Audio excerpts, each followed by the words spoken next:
عید الفطر کو کیسے منایا جائے، عید الفطر کا منانے کا طریقہ کار کیا ہونا چاہیے. تمام عیدوں کے اندر ایک قانون بنا لیا کہ پہلی بات یہ دیکھا جائے کہ منانی ہے نہیں منانی، تو ہم نے عید الفطر منانی ہے، اس کو اللہ نے عید کا دن قرار دیا ہے.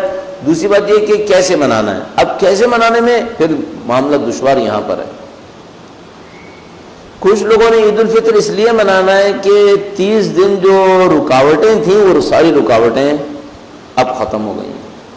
اگر 30 دن تک کوئی سوسائٹی کا پریشر تھا، 30 دن تک محلے والے کچھ پوچھتے تھے، بڑا عجیب منظر تھا. ابھی میں جب یہاں پہ آ رہا تھا تو میں ہمیشہ گاڑی کو آگے والی گلی سے نکال کے لاتا ہوں، وہاں پہ ایک مسجد ہے تو وہاں پہ ہر روز رش ہوتا تھا.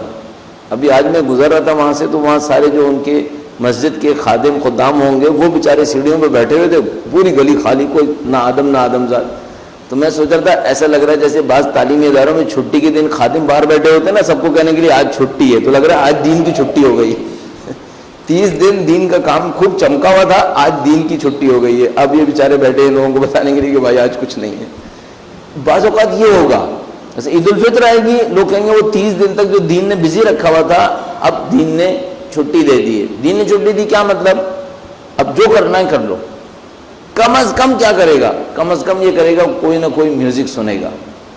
کچھ جوان ہیں جن کو بیچاروں کو میوزک کا کریز ہوا ہوتا ہے، تو 30 دن تک انہوں نے کہیں اماں ابا کے کہنے پر، کسی کے کہنے پر اپنے آپ کو روکا ہوا ہوتا ہے. اب عید کا جو دن آتا ہے تو کہتا ہے بھائی اب تو عید کا دن ہے نا.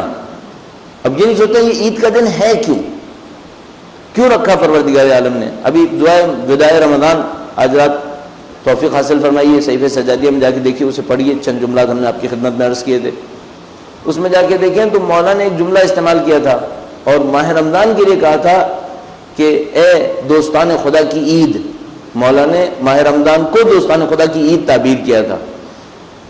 بس یہ جو عید کا دن ہے وہ کس بات کے لیے عید کا دن ہے؟ بہت سادہ سے کلام میں اہل بیت سے نقل ہوا، بیان ہوا، فرمایا کہ یہ عید کا دن اس بات کے شکر گزاری کا دن ہے کہ خدا تو نے ہمیں 30 دن عبادتیں کرنے کی توفیق دے دی. اب میں خدا کا شکر بجا لاؤں تو وہ کیسے بجا لاؤں؟ آپ شکر بجا لائیے، جس سے خدا خوش ہو اس طرح سے شکر بجا لائیے. جس طرح سے آپ کو سمجھ میں آتا ہے کہ خدا خوش ہوگا اس طرح سے خدا کا شکر بجا لائیے. آسان طریقہ کار کیا ہے؟ ایسے کام سوچ لیجئے جو خدا کی خوشی کی خاطر ہونے چاہیے تھے اور معمولاً عام دنوں میں نہیں ہو پاتے، اسے عید کے دن کے لیے کر لیجئے. مثلا عام دنوں میں اعزہ اور اقربا سے ملنے کا موقع نہیں ملتا، عید کا دن بہت اچھا دن ہے، اعزہ اور اقربا سے ملیے. مثلا ایک اچھی رسم بعض خاندانوں کے اندر ہے، عید کے دن قبرستان جاتے ہیں، صبح میں، شام میں، اگلے دن، ایک دن 2 دن چھوڑ کر. ہمارے شہید فاؤنڈیشن کے ادارے نے بڑا اچھا ایک کام کیا ہوا ہے، ہر عید پر ہر شہید کی قبر پہ جا کے گلدستہ رکھ دیتے ہیں تاکہ ان کے بچے متعلقین آئیں اپنے شہید کی قبر پر تو پہلے سے گلدستہ رکھا ہوا ہوتا ہے، پھولوں کا گلدستہ. تو بڑا خوبصورت لگتا ہے کہ مثلا کوئی پہنچا بچہ اپنے باپ کی قبر پہ تو اس نے دیکھا کہ پہلے سے کسی نے میرے باپ کے لیے نام کو وہاں پہ صاف ستھرا کیا ہوا ہے، گلدستہ رکھا ہوا ہے. اس طرح کے چند کام بہت اچھے کیے ہیں ماشاءاللہ. تو آپ اس طرح کا کوئی کام نکالیے، مثلا عید کے دن میں اس طرح کا کوئی کام دیکھ لیجئے کہ جو عام دنوں میں نہیں ہو پاتا اس کو کرنے کی کوشش کر لیجئے.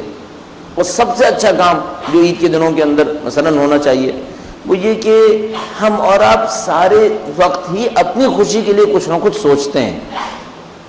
عید کا دن رکھیے دوسروں کو خوش کرنے کا. سوچیے دوسروں کو کیسے خوش کیا جا سکتا ہے. اب دوسروں کو خوش کرنے میں سب سے پہلے خود آپ کے خاندان کے لوگ ہیں، اپنے خاندان والوں کو خوش کیجیے، اپنے اہل خانہ کو خوش کیجیے کسی طریقے سے.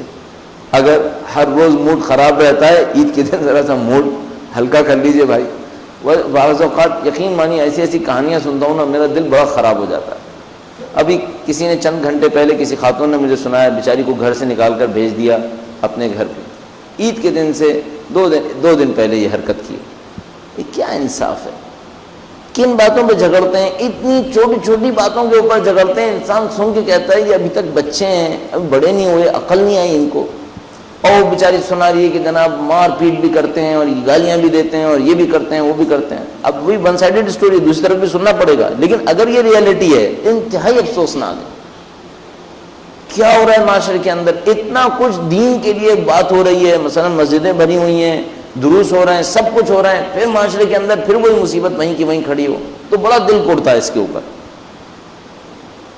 اپنے اوپر دیکھنا چاہیے. مثلا یہ عید کا دن ہے، سب سے پہلے کوشش کریں اپنے اہل خانہ کو خوش کریں، اپنے بچوں کو خوش کریں. عیدی دینے کی رسم بری نہیں ہے، عیدی دینے کی رسم اچھی ہے، لیکن وہ جو مقابلے میں شروع ہو جاتی ہے وہ بہت بری ہے۔ یہ جو ہر چیز کے اندر ہمارا کمپٹیشن آ جاتا ہے وہ بہت بری چیز ہے۔ عیدی دینا اچھا ہے۔ اور مجھے یاد ہے جب پہلی دفعہ ہم ایران میں تھے، پہلی عیدی آئی تو ہمارے مدرسے کے پرنسپل، ان کے والد بھی حیات تھے، وہ ماشاءاللہ بڑا عجیب خاندان تھا، سید خاندان تھا، اور 4 نسلیں ایٹ اے ٹائم زندہ تھیں، 4 نسلیں ماشاءاللہ، اور سب کے سب عالم، یعنی وہ جو بچہ پیدا ہوا تھا وہ تو کیا ہی ہوتا، پیچھے ساری نسلیں عالم آ رہی تھیں کئی نسلوں سے۔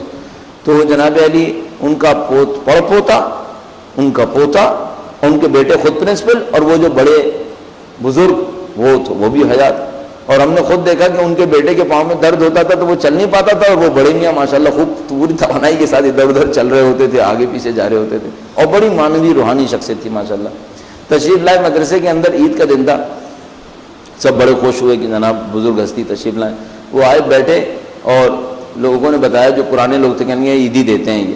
ہم نے کہا اچھا بھائی بڑی اچھی بات ہے، کوئی بزرگوں سے عیدی ملے گی۔ بڑا خوبصورت طریقہ کار انہوں نے اختیار کیا۔ 5 تمان کے سکے لیے، اس زمانے میں بھی 5 تمان کی کوئی حیثیت نہیں تھی، آج تو خیر بالکل ہی کوئی حیثیت نہیں ہے، 1 روپے کے 15 تمان میرے خیال میں مل رہے ہیں آج کل۔ تو وہ 5 تمان کے سکے انہوں نے بہت ڈھیر سارے لائے تھے اپنے ساتھ، وہ ڈھیر سارے سکے لے کے انہوں نے وہ یوں کر کے بیٹھ گئے، اور مدرسے کے بچوں سے کہا کہ ایک آدمی گزرتا رہے، ایک سکہ اٹھاتا رہے اپنی عیدی کے طور پر، اور وہ اتنی دیر تک بیچارے یوں ہاتھ پھیلائے بیٹھے رہے، اور سب لوگوں کو اس طرح سے انہوں نے نفاست کے ساتھ عیدی دی۔ یعنی عیدی دینے میں بھی انہوں نے اپنا ہاتھ اوپر نہیں رکھا، بلکہ اس میں بھی اپنا ہاتھ انہوں نے نیچے رکھا۔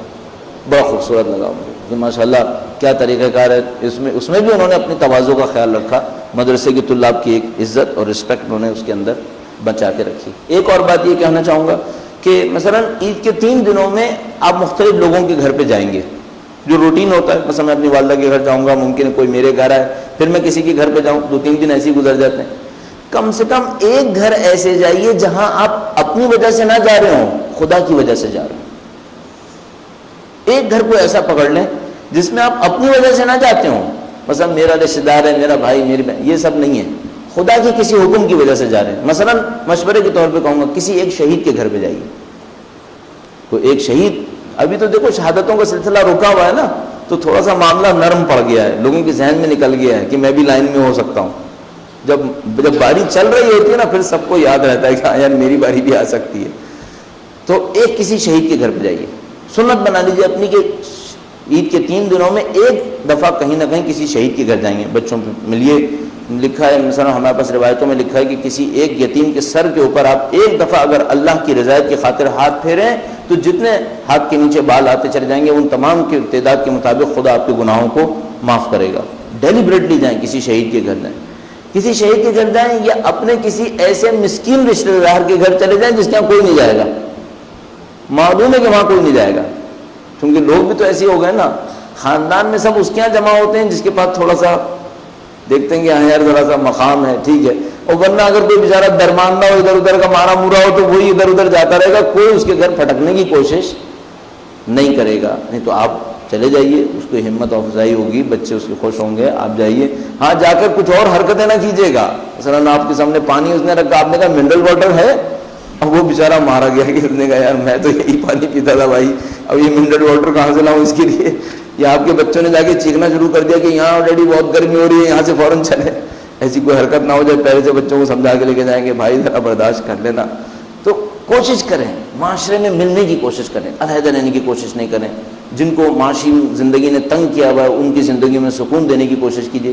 اس طرح چھوٹی چھوٹی خوشیاں لوگوں کے اندر پھیلانے کی کوشش کیجیے انشاءاللہ۔ اور جس سے بھی عیدی ملے اصول بنا لیں، دل سے ملیں، دل سے ملیں۔ اب ہر چیز رسم کا شکار ہو گئی ہے نا، تو وہ گلے ملنا بھی رسم کا شکار ہو گیا۔ اس گلے ملنے میں خلوص سے ملیے، دل سے ملیے، اور انجانوں سے بھی ملیے، انجانوں سے بھی ملیے۔ ہمیں تو ایک جبری ملنا ہوتا ہے نا، وہ کبھی جب نماز پڑھنے جاتا ہوں بچے ساتھ جاتے ہیں تو پیچھے کاؤنٹ کرتے رہتے ہیں بابا نے کتنے لوگوں سے گلے ملے، تو کبھی بتاتے ہیں آ کر کہتا ہے بابا 100 ہو چکا ہے، اب اور کیا ارادہ ہے؟ تو ایک دفعہ گندا تھا 230 تک بات چلی گئی۔ تو اجنبی لوگوں سے ملنے میں ایک فائدہ ہے، نہیں معلوم کون سا اللہ کا فرشتہ ہے، نہیں معلوم کون سا مومن ہے۔ اچھا ایک اور مشکل بھی ہے، یہی مشکل کیا آسانی کیا، سبھی دوستوں سے نہیں معلوم شاید مولا بھی ہے اس کے اندر، نہیں معلوم۔ کیونکہ ہمارے پاس روایتیں موجود ہیں کہ جب مولا تشریف لائیں گے تو لوگ دیکھتے ہی کہیں گے کہ ان کو ہم نے پہلے دیکھا تھا. تو میں سوچتا ہوں نہیں معلوم، مثلا میں 200 آدمیوں کو گلے لگا رہا ہوں، ممکن ہے ایک مولا کی ذات بھی ہو. دل سے ملو، ایسا نہ ہو کہ مولا سے جس وقت گلے لگائے تو اتنا آڈ ہو گیا، اتنا رفلی لگائے کہ پتہ ہی نہیں چلا، کہ بعد میں افسوس بھی کرنا پڑے کہ بھئی یہ کیا مصیبت ہم نے کر دی. دل سے ملیں. انشاءاللہ عید کی خوشیوں میں سب کو شریک کیجئے. اپنے آپ کو بھی خوش رکھیے، اپنے آپ کو بھی خوش رکھیے، اپنے اوپر کنٹرول رکھیے. رقابت سے گریز کریں. کسی قسم کی مادہ پرستانہ رقابت کے اندر مبتلا ہونے کی کوشش نہ کیجیے گا کہ جس کے اندر ہم لوگ معمولی مبتلا ہو جاتے ہیں. اس عید کو کچھ بہتر بنانے کی کوشش کیجیے. اسلام کی مصیبتوں کو بھی یاد رکھیے اپنے ذہن کے اندر. خوشیاں منائیے. میں کبھی یہ نہیں کہوں گا خوشیاں نہ منائی دیں. خوشیاں نہیں منائیں گے پھر کہیں جا کے گناہ میں خوشی منائے گا. نہیں، ثواب میں خوشی منائے انسان.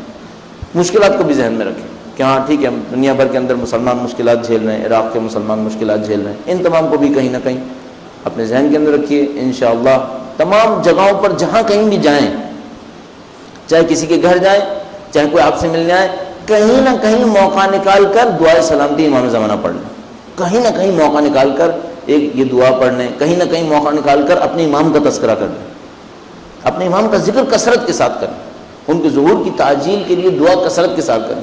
آیت اللہ بہجت سے کسی نے پوچھا، کیونکہ ان کے بارے میں ان کی معنویت پہ لوگوں کو بہت یقین ہے اور ظاہراً ہے بھی ایسا ہی، عجیب بامعنویت شخصیت ہے. ان سے کسی نے پوچھا کہ مثلا یہ اشارہ کرتے ہوئے کہ مثلا آپ کی معرفت ہے، ماشاءاللہ یہ ہے وہ ہے، کیا کرنا چاہیے امام کے لیے؟ تو کہنے لگے کہ تعجیل ظہور کے لیے بہت دعا کرنی چاہیے. تو پوچھنے والے نے کہا کہ یہ دعا کیسے کرنی چاہیے؟ کہنے لگے جیسے مرضی، جیسے تم لوگ جانتے ہو ویسے کرو، لیکن یہ دعا بہت زیادہ کرو. اب پتہ نہیں اس میں راز کیا ہے. خود بھی وہ جو میں انٹرویو ان کا پڑھ رہا تھا تو دیکھا کہ وہ کچھ بہت زیادہ اس کو ایکسپلین نہیں کرنا چاہ رہے کہ اس میں راز کیا ہے، کہ ہماری دعا کرنے سے کیا ہو جائے گا، لیکن کہا کہ کثرت کے ساتھ دعا کریں. تو آپ جہاں کہیں رشتہ دار ملیں وہاں پر امام کے وجود کا تذکرہ کریں. کچھ نہ کچھ ان کے بارے میں 2-4 جملات آپ بول دیں، سامنے والا سن لے. ہماری اور آپ کی محفلوں میں ہمارے امام کا تذکرہ ضرور ہونا چاہیے. کسی نہ کسی طریقے سے، کسی درود کے نام پر، دعائے سلامتی کے نام پر، مختلف طریقوں سے امام کے وجود مقدس کا تذکرہ ہونا چاہیے کہ ان کے ذکر سے انشاءاللہ نورانیت بھی ہے، ان کے ذکر سے ہماری وظیفے کی ادائیگی بھی ہے اور ہماری خوشیوں کا دوبالا ہونا بھی ہے. تو ہم آخر میں پھر ہم بھی کوشش کرتے ہیں کہ اپنے مولا کا تذکرہ کریں. ہمیشہ ذہن میں رکھیے گا غیبت ایک سزا ہے. غیبت ایک سزا ہے. اصل زندگی وہ ہے جو حجت کے ساتھ گزاری جائے گی. اصلی زندگی وہی زندگی ہے جو حجت کے ساتھ گزاری جائے، حجت کی یاد میں گزاری جائے. تو زندگیوں کو رخ دے دیں اپنے امام کے وجود کی سمت کہ ہمیں امام کا وجود چاہیے. عید کا چاند آپ نے شاید دیکھا نہیں دیکھا، دعا کی یا نہیں کی، لیکن جب بھی ایسا کوئی موقع ہے خوشی کا، خدا سے کہیے کہ خدایا خوشی وہ ہے جو تیرے نمائندے کے ساتھ ہوگی.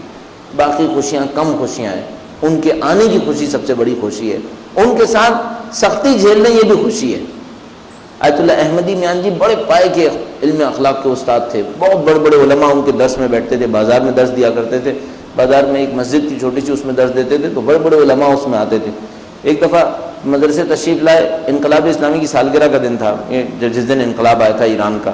تو وہ تشریف لائے، اس میں انہوں نے ایک جملہ کہا، وہ مجھے جملہ بہت اچھا لگتا ہے، بہت خوبصورت جملہ کہا. کہنے لگے کہ وہ دن بہت اچھے تھے. اچھا وہ بہت آگے آگے چلنے والے علماء میں سے تھے جنہوں نے سختیاں بھی بہت اٹھائی تھیں، آگے آگے رہنے والے علماء میں سے تھے. کہنے لگے وہ دن بہت اچھے دن تھے.